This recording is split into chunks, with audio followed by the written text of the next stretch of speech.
What happens if we irradiate this simple molecule with infrared photons? If the radiation has the correct frequency, we excite molecular vibration. The frequency of vibration of HI in solution is 6.4 times 10 to the 13 Hz, corresponding to a wavelength of 4.7 microns, or 2,132 centimeters to the -1 in wave number, which is in the infrared region of the spectrum. Even the simplest of substances of interest to the organic chemist have many more than one vibrational mode, so their infrared spectra show many bands.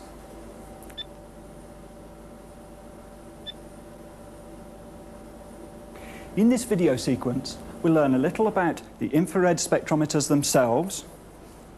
We'll see how different samples are prepared for infrared spectroscopy, and we'll see how the data are processed, including the identification of this unknown compound by library searching. Let's begin with instrument types. We need a source of infrared radiation, the photons from which are passed through the sample.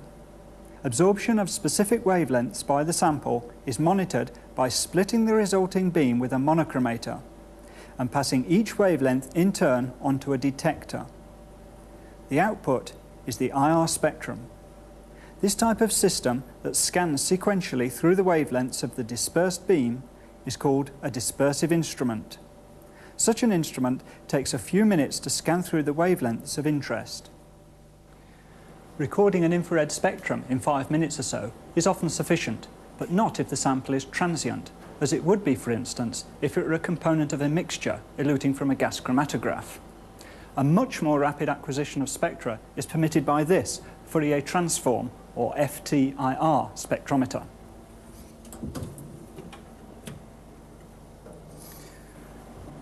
The beam of IR photons from the source here is focused onto an iris.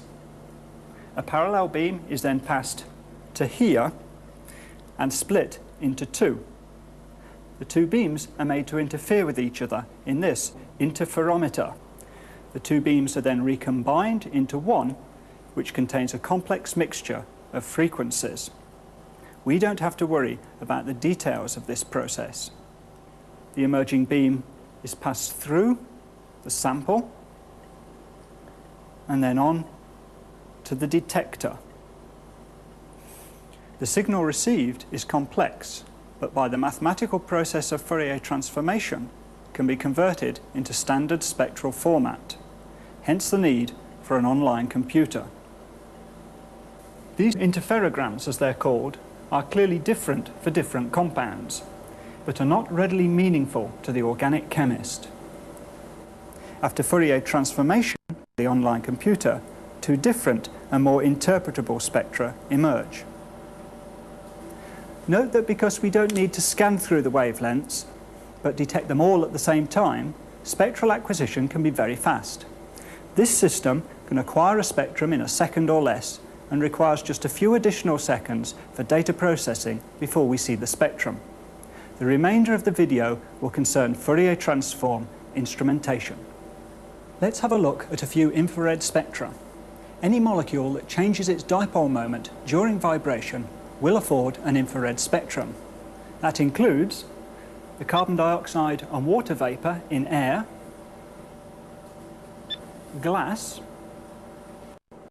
and polymers.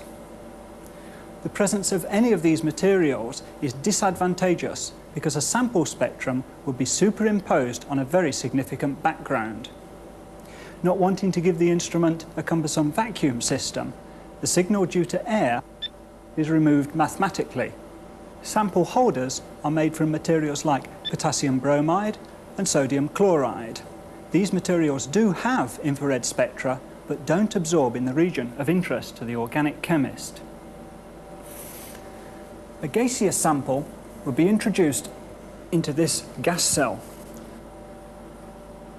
with sodium chloride windows.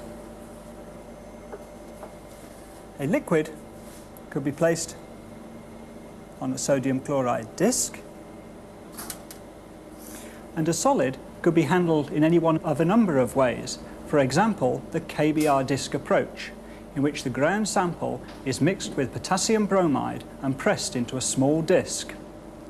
These two attenuated total reflectance, or ATR units, are a flexible method of introducing solids, liquids, oils and plastics to an infrared spectrometer. The sample is placed here in close contact with a transparent crystal through which the IR photons zigzag. Each time the beam reflects off this surface, some of the energy is absorbed by the sample. The beam emerging from the crystal is detected, the signal showing wavelengths where energy has been lost to the sample. That is, the IR spectrum of the sample can be recorded. All manner of powdered samples can be handled simply in this accessory. The powder is placed in this cup, often mixed with KBR, and irradiated with IR photons. The material will absorb energy at certain frequencies, so the scattered radiation has the IR signature of the compound. Detection of the beam, in other words, will give us the spectrum of the material. It's called diffuse reflectance. The method of choice for any compound depends largely on its physical state. In other words, no one of these methods is always superior. So we have our infrared spectrum, but what do we do with it? Well, just as in mass spectrometry, we can use the power of the computer to try to match this spectrum with reference spectra stored in computer memory. The result tells us that the compound is 2-acetoxy-benzoic acid, or aspirin. That's because its IR spectrum matches that of authentic aspirin. This is another example of the fingerprint rather than the interpretation approach to identifying compounds. Clearly, the computer acquires infrared data, executes Fourier transformations and library searching, but that's not all. For example, if we have a simple mixture, in this case an emulsion of oil in water, we can take the infrared spectrum of a known component, here water, and subtract it from the mixture to leave the IR spectrum of one of the unknown components, here oil. This is one way in which we can identify the components of simple mixtures. More complex mixtures can be separated by gas chromatography, then analysed directly by FTIR spectroscopy. The interface between the gas chromatograph and FTIR spectrometer can be of different types. In this one, effluent from the GC column containing the molecules of interest, helium carrier gas and added argon is very rapidly frozen onto a rotating gold disc at temperatures close to absolute zero. A pump removes the helium, leaving the sample frozen in an argon matrix as a long, thin spiral on the gold disc. An IR beam can be focused onto the narrow stripe to obtain IR spectra of all eluting species. As long as the disc is kept cold, the sample remains there and any number of spectra can be recorded. Repeated spectral acquisition leads to high sensitivity, almost as good as that of mass spectrometry. Finally, take a look at this system.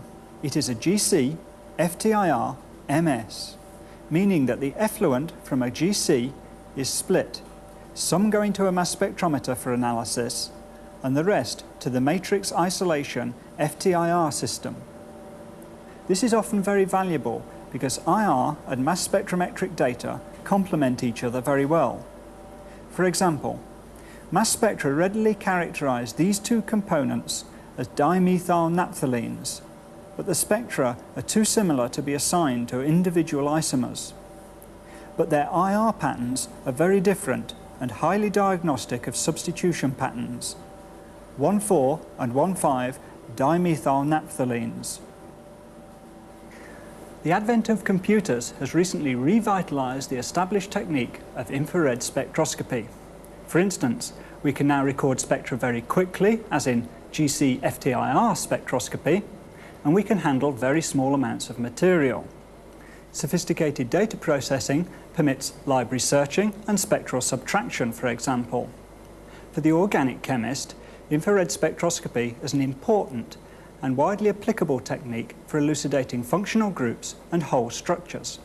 The information it provides complements that from the more expensive and more complicated mass spectrometry and nuclear magnetic resonance spectroscopy.